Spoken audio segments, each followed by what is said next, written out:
what I was doing today is I was basically just going to go and explore this area that I've come to in Dorset in the Cerne Valley. I think it's a little bit too early at the moment for some autumn colours, but I'll go out and have a little explore up into the little local woods, and we'll see what we can see.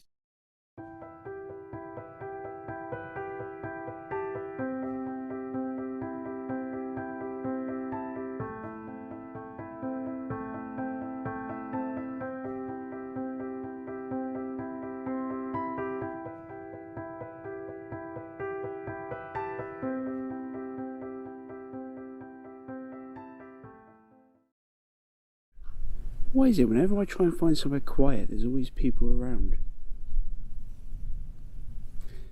Anyway, so I started off in Cerne, and I was hoping to get access to a church there, but it looks like it's all private, linked to that manor house that I took a few snaps of back in Cerne.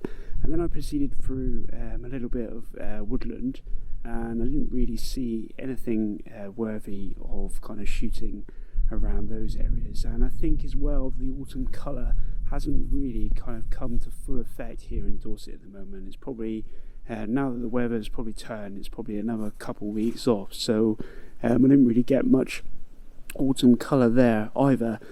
And then lastly, I've come to this place called Minturn Parva, which I was going to head down to this area when I shot this video up above Minturn House.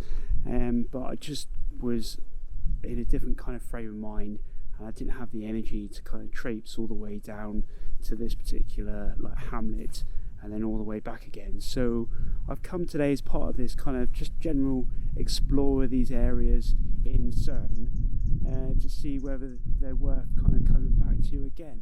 And I'm not entirely sure that they are, really, to be honest, but it's some lovely countryside, and it's been nice to get out, even though the weather has kind of turned a bit colder here in the UK. But then I happened across this scene here, where you've got the hay bales stacked in a shed, and there's a particular composition that I quite like the look of. And what I've done is I've taken an image with my two kind of digital cameras that I'm currently running with at the moment. So my Olympus OMD EM1, and then also the Fuji XE1 that I kind of stuck with after selling the X100. Right, so what I thought I would also do as well is, because I've still got a few exposures left in my Yashica from my Corfe Castle trip, I'll put a link up here, probably the last video. Right, I've escaped the locals for a little while. What I thought I'd do was just take the same composition with all three cameras and then crop them probably square format to match the Yashica, and I feel this composition is probably more favoured towards square crop, and then I'll put them all up on the screen, and then you can kind of have a look and see what the differences are like. I'm just going to film this segment really quick, because even though this must be one of the smallest hamlets I've ever been in Dorset, it also seems to be one of the busiest. So I'll just talk through the shot, and then I'll talk to you about why I've taken this particular shot. So I've got an aperture dialed in correctly this time of f5.6 using my Gaussian meter, and that gives me an exposure of 1/60th of a second based on an ISO of 125. As I mentioned in Corfe a couple of weeks ago, I've actually dialed it into 80, and there's a yellow filter on here, but for the purposes of this film I'm trying to meter it correctly to see what kind of effect that has on the images. But anyway, let's fire off this exposure. I've correctly kind of used the dial here to focus on the subject that I'm aiming for here. So I've hooked my cable release, and it's on a tripod just to make things a little bit easier and hopefully stiller. So right, so ready, steady.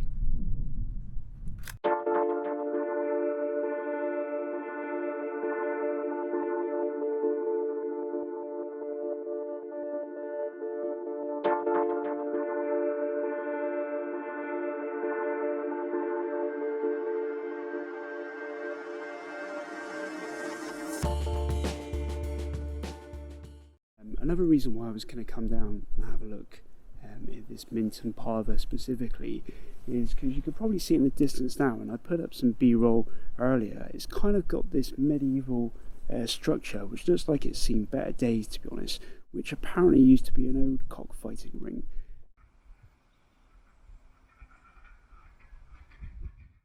Right, so I've just captured another composition with the Yashica and my 2 digital cameras, and I'll do the same as before. I'll get them into similar kind of compositions and similar kind of crops, and I will put them up now and see what you think.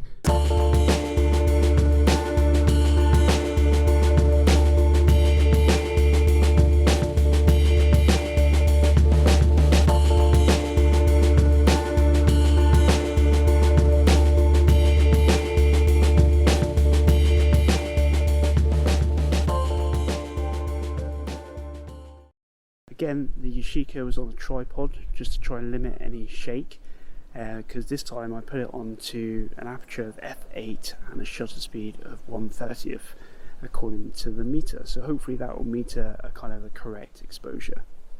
So anyway, I'll pack up the Yashica now and I'll head back to the car, and I've got 1 exposure left on the Yashica, so we'll see whether we can finish that roll here on my trip today.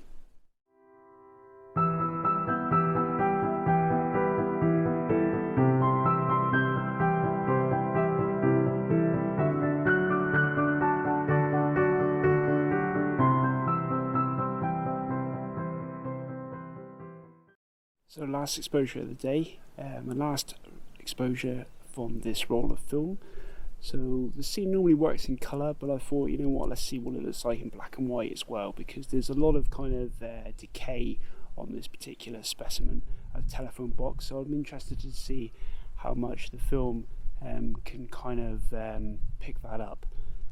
So this time metering, it's a 1/15th of a second, hence the tripod, and again the cable release to make sure I keep the camera steady, and then also an aperture of f5.6 just to kind of get the telephone box and the pole, and I try to get the pole as vertical as I can to kind of help emphasize that kind of lean that this kind of telephone box has. There's also a crack on the window on this particular side of the box, so I'm hoping that that will kind of come up well in the film as well. So let's have a final look.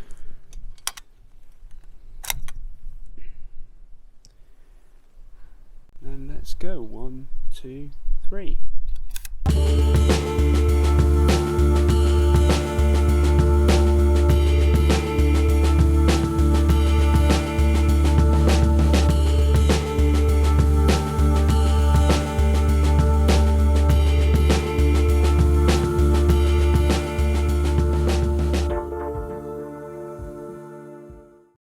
Hope you enjoyed this kind of little exploration around a couple hamlets in Cerne Valley. Thanks for watching. Bye for now.